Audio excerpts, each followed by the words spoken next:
Standing in the back corner of my own sister's wedding reception, squeezed between the catering staff entrance and a wobbling folding table, I watched my parents beam with pride at their perfect daughter, Maya. 28 years old, successful marketing director, and apparently still not worthy of a real seat at my own family's celebration. The elderly strangers at my assigned table had already left. My parents had literally given me the worst seat in the house, table 13 behind a pillar next to the kitchen doors. Hey everyone! Before we dive into this absolute family drama nightmare, drop a comment and let me know where you're watching from. If you've ever felt like the family scapegoat, smash that like button because this story is going to take some wild turns. And definitely subscribe because trust me, the revenge I served up was absolutely delicious. You won't believe how this wedding disaster turned into the most satisfying justice story ever. The humiliation began 3 months earlier when my mother called to discuss seating arrangements for Maya's wedding. I should have known something was wrong when she started with her fake, sweet voice, the one she used when she was about to deliver bad news wrapped in false concern. "Sweetheart, we need to talk about the wedding," she said, and I could practically hear her calculating how to phrase whatever bombshell she was about to drop. "You know how tight space is at the country club." I was sitting in my apartment, still in my scrubs, after a 12-hour shift at the hospital where I worked as a pediatric nurse. Maya, meanwhile, was planning her dream wedding on our parents' dime, a $60,000 extravaganza that they'd been bragging about to anyone who would listen. "What about it, Mom?" "Well, Maya really wants her wedding to be perfect, and with her finance background, she's been very strategic about the guest list. We've had to make some difficult choices about seating." The way she said strategic made my stomach drop.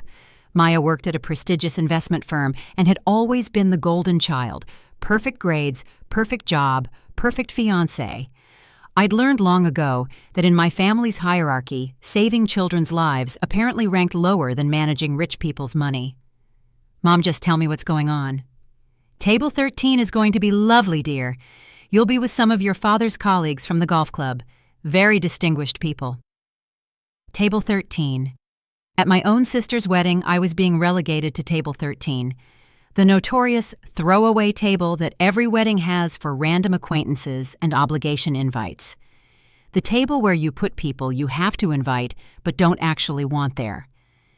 Are you seriously putting me at a random table instead of with family? Don't be dramatic, Aria. Maya has a lot of important people to consider. Her boss will be their potential clients' networking opportunities. This wedding is really about her future. That's when it hit me. This wasn't about space constraints or difficult choices. This was about image. Maya was marrying into old money, and apparently I didn't fit the picture they wanted to present. While my sister's future in-laws would be prominently displayed at the head table, her own sister was being hidden in the back, like an embarrassment. "What about David's family?" I asked, referring to Maya's fiancé. "Where are they sitting?" "Well, his parents are at table 2, right near the family tables. His siblings are at table 4. His grandmother specifically requested table 3 because of her hearing aid. So David's entire extended family got prime real estate while I, the bride's only sister, got banished to Siberia. The message was crystal clear. David's family money and social status mattered more than actual family bonds. "This is insane, Mom." "I'm Maya's sister. Her only sister." "I know this is hard to understand, but Maya's future is very important right now. David's family comes from a very established background, and first impressions matter tremendously in their social circle. Their social circle. As if I was some kind of liability that needed to be managed and contained. I thought about all the family events where I'd been pushed aside for Maya's achievements. High school graduation, where my parents spent the entire party talking about Maya's college acceptance. My nursing school graduation, where they left early to help Maya move into her first apartment. Every Christmas, where my thoughtful handmade gifts were quickly overshadowed by whatever expensive designer item Maya had bought them. "What about table 1? That's the family table, right?" "Well, that's just parents and grandparents. Table 2 has the wedding party and their dates." "I'm not in the wedding party." The silence stretched so long I thought the call had dropped.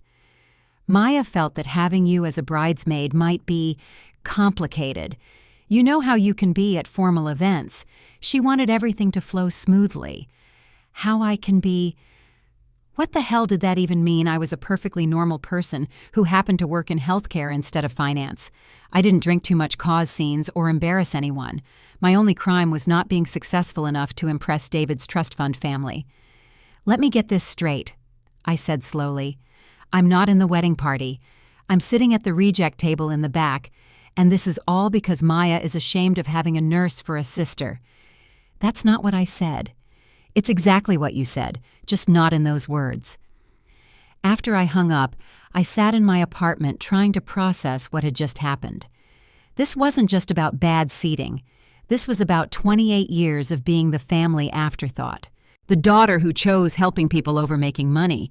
The sister who didn't fit into their increasingly image-obsessed world.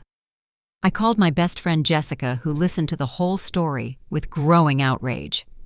Are you kidding me right now? Table 13, for the sister. Apparently, I'm not sophisticated enough for David's family to see. Aria, this is beyond messed up. You literally save children's lives for a living. Maya shuffles numbers around for rich people who already have too much money. But her shuffling makes more money, so I guess that makes her more valuable. No, it makes your family shallow and terrible. Are you still going to go? I'd been asking myself that same question. Part of me wanted to skip the whole thing, but I knew that would just give them more ammunition about how difficult and dramatic I was. Plus, despite everything I did, love my sister. We'd been close as kids before our parents started playing favorites, so obviously. I'm going, I decided, but I'm not going quietly. That night, I started planning. If they wanted to treat me like a random guest instead of family, I could work with that. Random guests don't do family favors. They don't contribute time, effort, or emotional labor for free. They operate on a purely transactional basis. I opened my laptop and started making a list of every single thing I'd done for this wedding. Every errand, every task, every favor. My parents had been treating me like unpaid wedding staff for months while simultaneously planning to hide me from view during the actual event. The hypocrisy was breathtaking, but it was also about to become very expensive. Over the next 2 weeks, I meticulously documented every wedding-related task I'd been voluntarily doing. The list was longer and more expensive than I'd expected, which somehow made the whole situation even more infuriating. I'd been Maya's unofficial wedding coordinator since she got engaged 8 months ago. While she was busy with her high-powered job and planning the perfect aesthetic details, I'd been handling all the grunt work that she considered beneath her. My parents had praised me for being so supportive and such a good sister, never once acknowledging that I was providing professional-level services for free. The spreadsheet I created was a thing of beauty. Years of medical documentation had taught me to be thorough and precise. I researched market rates for wedding coordination services, personal shopping transportation, and specialized labor. Then I applied those rates to every single task I'd performed. Wedding coordination. I'd spent at least 40 hours coordinating vendors, managing timelines, and handling logistics. Professional wedding coordinators charged between $50 to $150 per hour. I used the conservative rate of $75 per hour, $3,000. Personal shopping services. Maya had dragged me to 17 different stores across 3 shopping districts to find her perfect shoes, undergarments, accessories, and gifts for the bridal party. She'd insisted I take time off work to accompany her because she valued my opinion and needed sister bonding time. Personal shoppers charged between $30 to $60 per hour. I'd logged 22 hours at $40 per hour, $880. Transportation services. I'd driven Maya to 12 vendor appointments, 3 dress fittings, 2 venue visits, and countless other wedding-related errands. My car, my gas, my time. Professional drivers charged between $25 to $50 per hour plus mileage. I calculated $35 per hour for 18 hours of driving plus mileage at the federal rate, $730. Vendor liaison services. When the florist messed up the order, who did Maya call, crying at 6 in the morning? When the photographer tried to change the contract terms, who spent 3 hours on the phone negotiating me? when the caterer needed someone to do a final tasting because Maya was too busy, who took another day off work, me.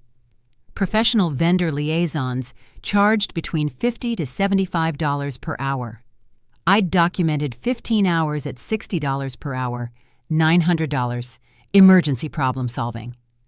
The dress crisis 2 weeks before the wedding, when Maya decided she hated everything about her $4,000 gown, who spent an entire weekend calling boutiques, searching online, and finally finding a seamstress who could create a miracle alteration, me.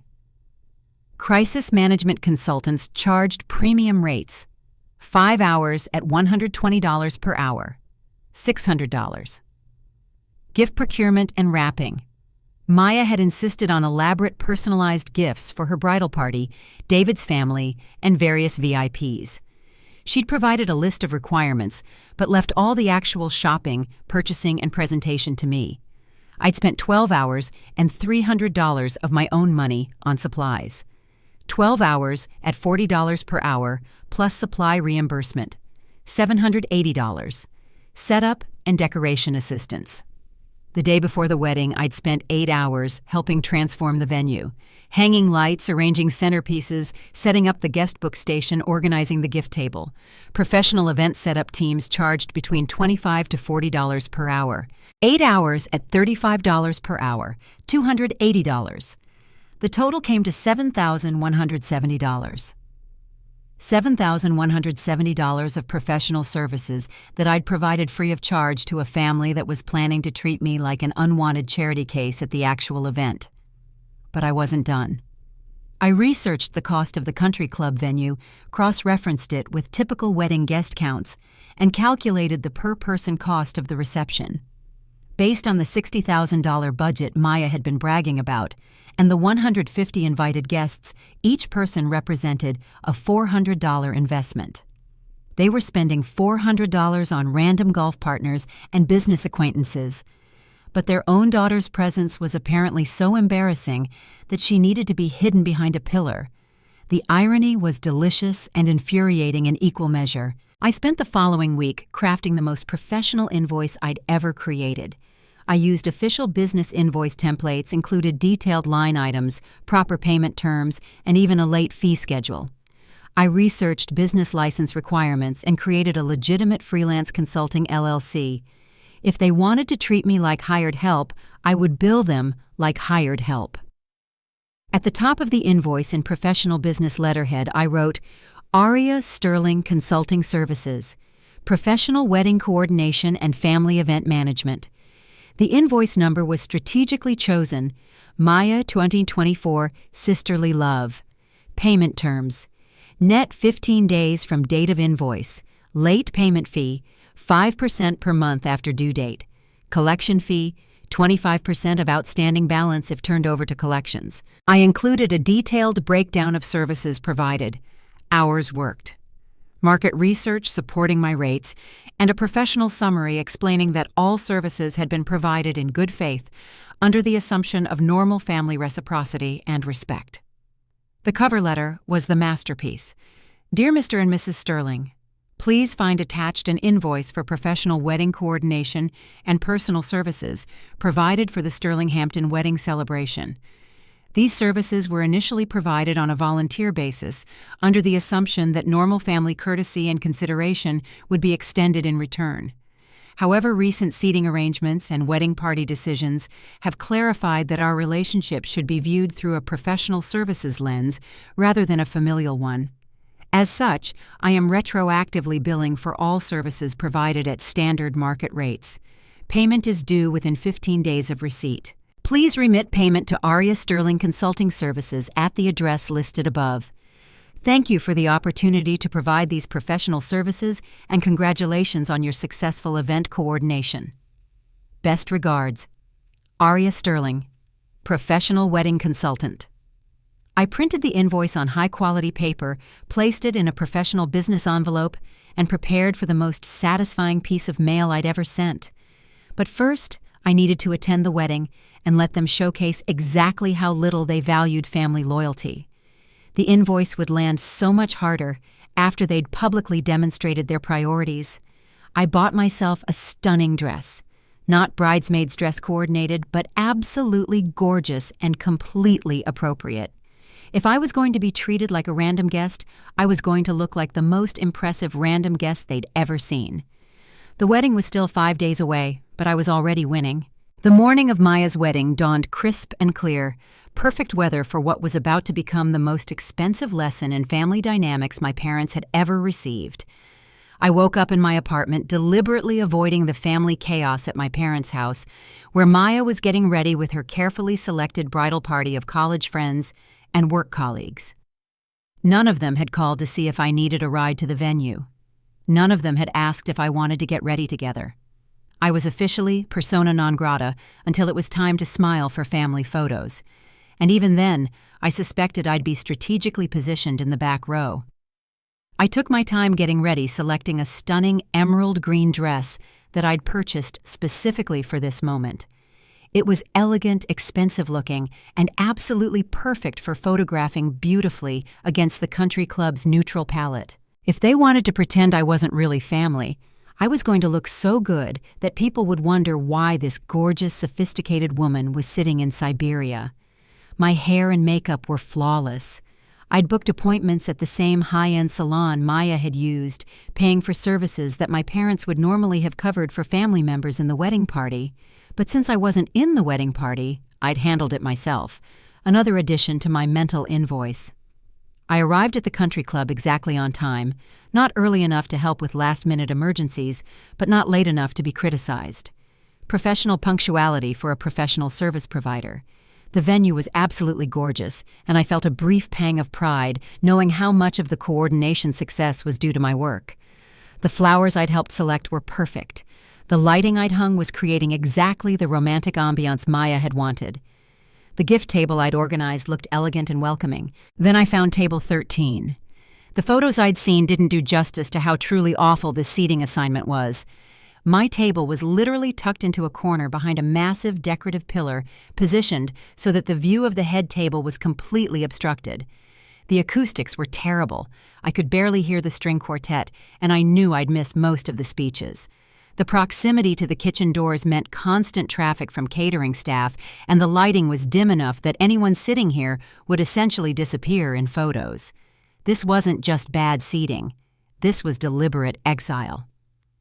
My table companions were exactly what I'd expected my father's golf partner and his wife, who I'd met exactly once, an elderly couple who knew no one and seemed confused about why they were there, and 2 empty chairs for people who had apparently declined to attend. "Are you family?" asked the golf partner's wife, squinting at me in the dim lighting. "I'm the bride's sister," I said, watching her face register confusion. "The bride's sister? But why are you—" She gestured vaguely at our isolated corner, clearly trying to understand why an immediate family member was relegated to the social equivalent of witness protection. "Excellent question," I replied with a smile that could have cut glass. The ceremony itself was beautiful, though I could barely see it through the forest of centerpieces and poorly positioned chairs. Maya looked stunning. David looked nervous but happy, and my parents looked like they were attending a royal wedding. The pride on their faces was unmistakable as they watched their perfect daughter marry into Connecticut old money. During the family photo session, I was indeed positioned strategically in the back corner, partially hidden behind David's grandmother. When the photographer suggested I move forward for better visibility, my mother quickly intervened. "Oh, that's fine. Arya's perfect right there. We want to make sure David's family is properly featured." The photographer looked confused but shrugged. Professional wedding photographers had seen every kind of family dysfunction imaginable. As we moved into the cocktail hour, I watched my parents work the room like seasoned politicians. They were introducing David's family to everyone, name-dropping his father's investment firm and his mother's charity board positions. When people asked about their daughters, they spent 5 minutes discussing Maya's career achievements and about 30 seconds mentioning that their other daughter works in healthcare. Healthcare. As if I stocked shelves at a pharmacy instead of literally keeping children alive in critical care situations. The reception dinner was when things really got interesting. From my banished corner table, I had a perfect view of my parents' performance. They were practically glowing as they mingled with David's wealthy relatives and Maya's impressive professional network. This wedding wasn't just a celebration, it was a social climbing expedition. I watched my mother laugh just a little too loudly at jokes from David's father. I saw my father name-drop his golf club membership and mention his investment portfolio to anyone who would listen. They were auditioning to be accepted into a social circle that had never particularly wanted middle-class wannabes, but Maya's marriage was their golden ticket. During the toasts, David's father spoke eloquently about family love and the joy of welcoming Maya into their close-knit family. My father's toast was shorter and focused heavily on how proud he was of Maya's achievements and bright future. No mention of the daughter who'd coordinated half the wedding. No acknowledgement of the sister who'd spent months ensuring every detail was perfect. I was effectively invisible, which was clearly exactly what they'd wanted. But the real moment of truth came during the dancing. As the evening progressed and alcohol loosened tongues, I overheard a conversation that crystallized everything. I was returning from the bathroom when I heard my mother's voice from around the corner, talking to David's mother near the bar. So grateful that Maya found David. Honestly, we were worried for a while about her settling down with the right kind of person. Well, she certainly seems to have good instincts about what matters, David's mother replied in that carefully modulated tone that wealthy people use when they're being politely condescending. Oh, absolutely. Maya's always been very focused on success and making smart choices. Not like... My mother paused, and I could practically hear her calculating how much to reveal. Well, let's just say not all of our children inherited the same priorities. You have another daughter, don't you? I don't think I've met her. Yes, Arya. Well, she chose a more service-oriented career path. Very admirable in its own way, of course. She's sitting over there with some of my husband's golf friends. We thought it would be good for her to meet some new people. The dismissive tone in my mother's voice was like a slap. She was literally apologizing for my existence to these people, positioning me as the family disappointment who needed to be managed and contained. David's mother made some polite murmur about different paths in life, and service being important too. But the damage was done. My own mother had just publicly categorized me as the embarrassing child who needed to be hidden from polite society. I stood there in the hallway, still holding my clutch purse, processing the fact that my mother was actively ashamed of having a daughter who chose to help children instead of accumulating wealth. The final straw came during the last dance. As couples swayed to romantic music and families gathered for final photos, I sat alone at table 13 while my parents posed happily with David's family, Maya glowing in her perfect dress, everyone looking like a magazine spread of successful people celebrating success. Not one person came to check on me. Not one family member asked if I was enjoying myself. I was physically present, but completely erased from the family narrative. That's when I decided the invoice was going out first thing Monday morning. As the evening wound down and guests began leaving, I said polite goodbyes to my table companions and collected my purse. My parents were busy helping Maya preserve her dress and gather gifts, still playing host to David's family. I walked out of the country club without saying goodbye to anyone in my family. Nobody noticed. The drive home was surreal. I just attended my sister's wedding where I'd been treated like an unwelcome stranger by the people who raised me. But instead of feeling defeated, I felt energized. They'd made their choice about what kind of relationship they wanted with me. Now I was going to show them exactly what that choice was going to cost. Monday morning arrived with the satisfaction that only comes from a perfectly executed plan. I woke up early, printed 5 copies of my professionally crafted invoice on premium business letterhead, and prepared for what would become the most expensive family lesson in respect and consequences that the Sterling family had ever received. The invoice looked absolutely legitimate. My newly registered LLC complete business license and professional formatting made it indistinguishable from any other consulting services bill.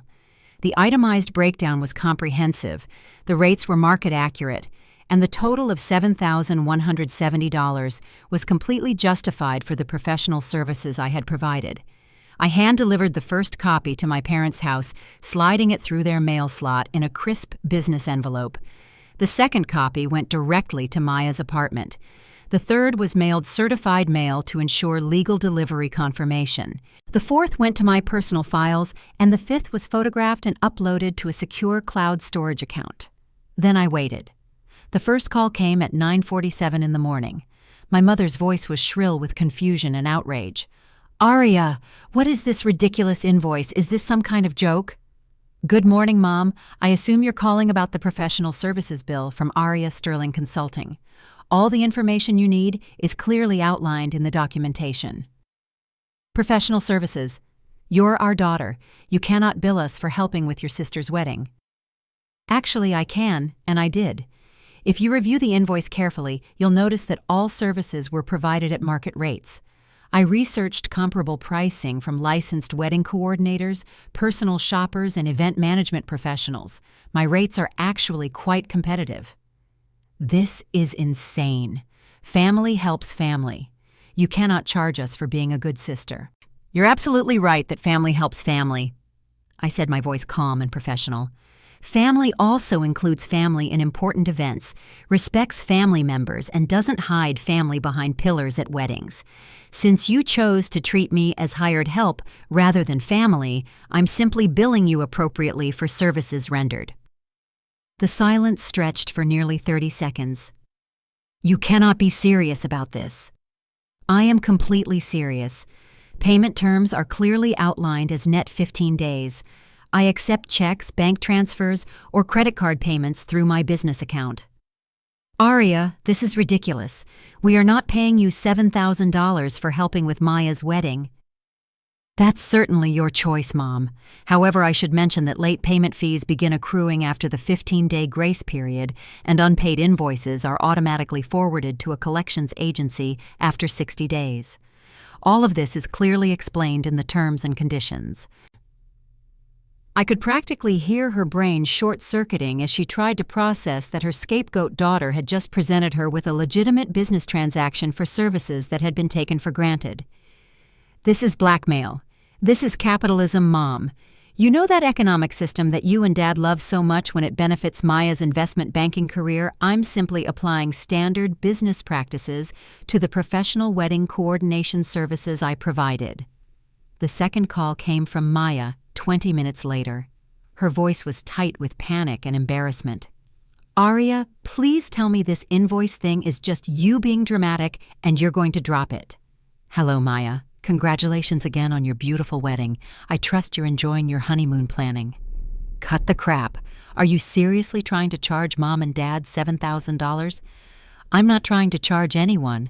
I have charged for legitimate professional services at market rates. The wedding coordination, vendor management, personal shopping, transportation, and crisis management services I provided are identical to what you would have paid any professional consultant. But you're my sister. Yes, I am your sister, your only sister, which makes it particularly interesting that I wasn't included in your wedding party, wasn't seated with family, and was literally hidden behind a pillar during your reception. That was just logistics. The venue had limited space, and we had to make difficult choices. You're right, they were difficult choices. You chose to prioritize David's extended family, your work colleagues, and even your parents' golf buddies over your own sister. So I've chosen to prioritize standard business practices over family discounts. This is going to destroy our family. Maya, our family was destroyed the moment you decided I was too embarrassing to sit with relatives at your wedding. I'm just presenting the bill for services rendered. The third call came from my father that afternoon. His voice carried the authoritative tone he used when he expected immediate compliance. Aria, this nonsense stops now. You withdraw this invoice immediately, or there will be serious consequences. Hello, Dad. What kind of consequences are we talking about? You know exactly what I mean. This family will not tolerate this kind of disrespectful behavior. Interesting. So billing for professional services is disrespectful, but hiding your daughter behind a pillar at her sister's wedding is perfectly acceptable family behavior. That seating arrangement was not personal. Maya had complex considerations to manage. You're absolutely right, Dad. It was not personal. It was purely business. Maya needed to make good impressions on David's family and her professional network, so she treated me like a business problem to be managed. I'm simply responding in kind. If you do not withdraw this invoice, you will not be welcome at family events going forward." The threat hung in the air like a toxic cloud, but instead of the intended intimidation, I felt only relief. "Dad, I was not welcome at the last family event. You made that crystal clear by giving me the worst seat in the house and treating me like an embarrassment. So your threat is actually just maintaining the status quo. Arya, you are being completely unreasonable. I am being completely professional, just like you taught me when you chose business considerations over family loyalty." By the end of the week, I had received 17 phone calls, 43 text messages, and 2 attempted intervention visits from various family friends who had been recruited to talk sense into me. Every single conversation followed the same pattern: outrage denial attempts at emotional manipulation, and finally, threats of family exile. None of them seemed to understand that they had already exiled me from the family at Maya's wedding. I was just making it official and billing them appropriately for the privilege. The beauty of the situation was that my invoice was completely legitimate. I had provided professional-level services at market rates. My business license was real, my rates were researched and justified, and my documentation was thorough. They could not attack the validity of the charges without admitting that they had been exploiting free labor from a family member they did not respect. Maya tried one final manipulation attempt, showing up at my apartment with tears and accusations about how I was ruining her marriage happiness and destroying the family over money. "This is not about money, Maya. This is about respect. You had no problem accepting months of free professional services from me, but you were ashamed to let David's family see me as your equal." "That's not true. Maya, your own mother literally apologized to David's mother for my existence. I heard her. She positioned me as the family disappointment who chose the wrong career path." The shock on Maya's face told me she had not known about that particular conversation. She said that word for word. "So please do not tell me this is about money. This is about a family that takes my labor for granted while being ashamed of my profession." The 15-day payment period was almost over, and I had not received a check. Day 16 arrived with the satisfaction of watching carefully laid plans come to fruition. When no payment materialized by the close of business, on day 15 late fees automatically kicked in according to the terms clearly outlined in my invoice. The outstanding balance was now $7,528.50. I sent a professionally worded late payment notice via certified mail and email, complete with updated balance calculations, and a gentle reminder about the collections process that would begin at 60 days past due. The beauty of establishing a legitimate business relationship was that standard commercial practices now applied to what my family had assumed would remain an emotional manipulation. The real consequences, however, were already rippling through our family's social circle in ways that my parents had not anticipated. Maya's new mother-in-law, Patricia Hampton, had apparently mentioned my consulting business to several friends in her elite social circle. Word was spreading through the country club about the creative entrepreneur in Maya's family who had provided such impressive wedding coordination services. My mother called in a panic on Tuesday morning. "Arya Patricia Hampton is telling people that you are some kind of high-end wedding consultant. She is asking for your business card and wants to recommend you to her friends." "That's wonderful, Mom. Word-of-mouth referrals are the best kind of marketing for small businesses." "This is not funny. She thinks you are a professional wedding planner." "I am a professional wedding planner. I have a business license, a portfolio of successful events and proven expertise in vendor management, crisis resolution, and high-pressure coordination. Maya's wedding is an excellent reference for future clients." "You cannot use your sister's wedding as a business reference." "Actually, I can. It's a portfolio piece that demonstrates my capabilities under pressure, my attention to detail, and my ability to coordinate complex logistics." Maya's wedding was executed flawlessly despite multiple vendor complications and last-minute changes. The irony was delicious. My parents had been so focused on impressing David's family that they had inadvertently created a narrative where their embarrassing daughter was actually a successful entrepreneur. Patricia Hampton's social circle was now viewing me as a sophisticated professional service provider rather than the family disappointment my parents had tried to present. Things escalated further when Patricia called me directly. "Aria, dear, I hope you don't mind me reaching out. Maya gave me your number. I am absolutely impressed with the wedding coordination you provided for Maya and David. Everything was executed so beautifully." "Thank you, Mrs. Hampton. I really enjoyed working on their celebration. I have a very dear friend whose daughter is getting married next spring, and they are looking for someone with your level of expertise. Would you be available to discuss a potential consultation, a real client inquiry, from Connecticut old money circles, at premium rates? I would be happy to discuss their needs. I do have a minimum retainer for consultations, but I can send over my services portfolio and rate structure." "Wonderful. And please call me Patricia. I so admire young women who build successful businesses." When I hung up, I realized that my revenge plot had accidentally launched a legitimate career opportunity. The wedding industry was worth billions of dollars, and I had just gained entry through the most exclusive possible referral source. Maya was not pleased when she learned about the consultation request. "You cannot use my wedding to start a business. That is completely inappropriate. Maya, your wedding was a professional success that I coordinated largely by myself. Using successful portfolio pieces to generate future business is standard practice in every consulting industry. But you are not actually a wedding planner. I was not actually a wedding planner before I planned your wedding. Now I have experience credentials, portfolio pieces, and referrals from satisfied clients. That's literally how every business starts." The consultation with Patricia's friend went exceptionally well. Vivian Pemberton was planning a garden party wedding for 200 guests at her estate in Greenwich. She needed someone who could coordinate vendors, manage logistics, and handle the inevitable complications that arose with high-end events. "Your portfolio piece with the Hampton Sterling wedding was absolutely lovely," she said, reviewing the photos I had taken during setup and the testimonial letter Patricia had provided. "Maya spoke very highly of your attention to detail and crisis management skills." Maya had provided a testimonial. That was interesting. "What exactly did Maya tell you about my services?"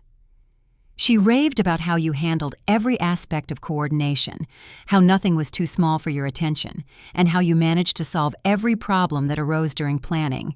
She said she could never have achieved such a flawless event without your expertise." So Maya was now claiming credit for hiring me as her professional coordinator rather than admitting that she had exploited free family labor. The narrative had shifted completely, and my parents were trapped by their own social climbing aspirations. Vivian Pemberton retained my services for a $5,000 coordination fee plus expenses. My first legitimate client generated directly from the wedding, where my own family had tried to hide me. The original invoice situation reached a crescendo when my father attempted to negotiate. "Aria, this has gone far enough. We will pay you $1,500 to settle this matter and drop the collections threat." "Dad, my services were worth $7,170 at market rates. With late fees, the balance is now over $7,500. I am not interested in negotiating a settlement for services that were provided in good faith. This is ridiculous. No one charges family members for helping with weddings." "You are absolutely right. Family members do not charge family members, but you made it very clear that I should not expect family treatment, so business rates apply." "We never said you were not family. Dad, you literally gave me the worst seat at Maya's wedding and hid me from David's relatives like I was something to be ashamed of. Your actions spoke much louder than words." The breakthrough came when David himself called me 3 weeks after the wedding. "Aria, I need to apologize. I had no idea about the seating situation until after the honeymoon when Maya told me what happened. That was completely inappropriate, and I am sorry my family's presence created pressure that resulted in you being treated poorly." His genuine remorse was unexpected and refreshing. "Thank you, David. I appreciate that. I also wanted to tell you that my mother has been raving about your professionalism and coordination skills to everyone she knows. She had no idea that you had not been properly credited or compensated for your work." "What do you mean?" "She assumed that you were Maya's hired coordinator. When she learned that you were family providing services for free and then got treated badly at the reception, she was appalled. She said it reflected very poorly on our family's judgment. Patricia Hampton was appalled by my parents' behavior. The social climbing plan had backfired spectacularly. "David, I hope this does not create problems between our families. Actually, I think it might solve some problems. My mother wants to ensure you are properly compensated for your work, and she is considering making this a condition of future family interactions." Justice was coming from the most unexpected direction. 8 weeks after sending the invoice, I received a certified check for $7,712.37, the original amount plus all accumulated late fees. The payment came with a stiff formal note from my father. "Payment in full for services rendered. We consider this matter closed."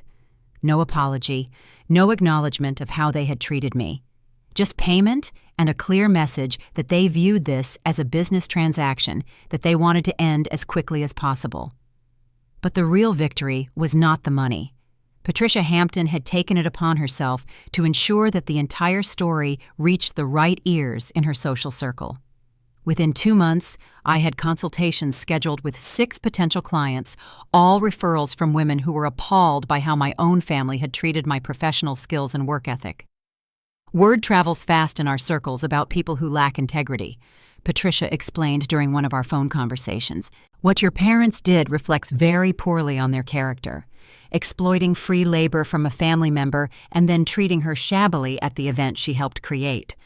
That kind of behavior is noticed and remembered. My accidental wedding planning business was thriving beyond anything I could have imagined. The irony was perfect. My family's attempt to hide their unsuccessful daughter had instead launched me into an industry where I was earning more per event than Maya made in a month at her prestigious investment firm.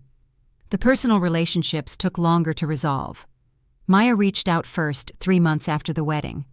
We met for coffee at a neutral location, and the conversation was awkward but necessary. "I know what Mom and Dad did was wrong," she began without preamble. "The seating, the exclusion from the wedding party, the way they talked about you to David's family, it was all wrong. Thank you for acknowledging that. I was so caught up in wanting everything to be perfect for David's family that I lost sight of what actually mattered. You are my sister, and you should have been honored, not hidden. Maya, you had every right to plan your wedding however you wanted, but actions have consequences, and business relationships require compensation. I understand why you sent the invoice. Actually, I respect it. You showed more backbone than I did when I let them push you aside." We talked for 2 hours, and while our relationship would never be the same, we found a path forward based on mutual respect rather than family obligation. My parents took much longer to come around. The combination of paying the invoice, facing social consequences in their desired circles, and watching my business succeed had created a cognitive dissonance they struggled to process. My mother finally called 6 months later. "Aria, I think we need to talk." "I'm listening, Mom." "Patricia Hampton made some comments at the charity gala last month about family loyalty and respect that made me reconsider some things." Apparently, Patricia had publicly praised my entrepreneurial spirit and professional integrity, while pointedly noting that family support is so important for young business owners. The message was clear. My parents' behavior was being judged by the very social circle they had tried so hard to impress. What kinds of things are you reconsidering? Maybe we were too focused on impressing David's family and not focused enough on treating our own family properly. It was not exactly an apology, but it was progress. "Mom, I love you and Dad, but I need you to understand that respect is not negotiable. My career choice is my worth as a person, and my place in this family cannot be contingent on whether other people approve of me." I know. I think we forgot that for a while. Now, the real transformation in our family dynamic came when my business started getting featured in wedding industry publications. Suddenly, my parents were proud to tell people that their daughter owned a successful consulting company that served exclusive clientele. They still did not fully understand that nursing was equally valuable work, but they could comprehend business success and social recognition.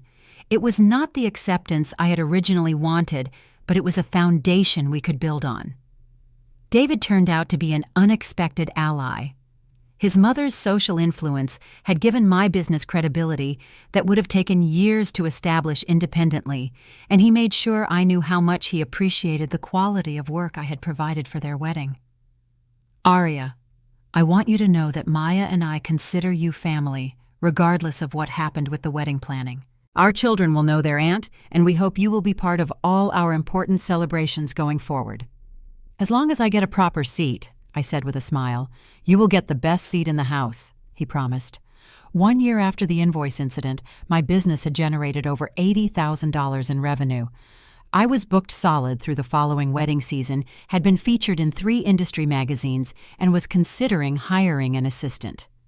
Maya and David's first anniversary party was a small gathering at their apartment. When I arrived, Maya greeted me with a genuine hug and led me directly to the place of honor next to the host's table. Thank you for coming, and thank you for teaching us all what family loyalty actually means, she said quietly. My parents were cordial, respectful, and made an effort to include me in conversations about my business rather than changing the subject. Progress. As I drove home that evening, I reflected on how much had changed since that humiliating night behind the pillar at Maya's wedding. I had learned that sometimes the best way to gain respect is to demand it, bill for it, and refuse to accept anything less than you are worth. The Invoice had been about more than money. It had been about establishing boundaries, demanding accountability, and refusing to accept being treated as less valuable than I actually was. I had discovered that standing up for yourself could be expensive for other people, but it was ultimately priceless for your own self-worth. My family had learned that taking someone for granted can cost far more than simply treating them well from the beginning, and I had accidentally found a career that allowed me to help other people create perfect celebrations while building financial independence and professional recognition. Sometimes the best revenge really is living well and billing appropriately for your services. So here's my question for all of you who have made it this far in my story. Have you ever had to set boundaries with family members who took your efforts for granted? Have you experienced that moment when you realized you were giving more than you were receiving and something had to change? I would love to hear your stories in the comments below because I have learned that family karma is real and justice might take time, but it eventually finds its way back around. If this story resonated with you, please hit that like button and subscribe for more real-life family drama and life lessons. Share this with anyone who needs to hear that it is okay to demand respect and proper treatment even from family members. Thank you all for listening to my family revenge story. And remember that knowing your worth and demanding it from others is not selfish, it is essential. May you all find the courage to send your own invoices when life hands you disrespect disguised as family obligation.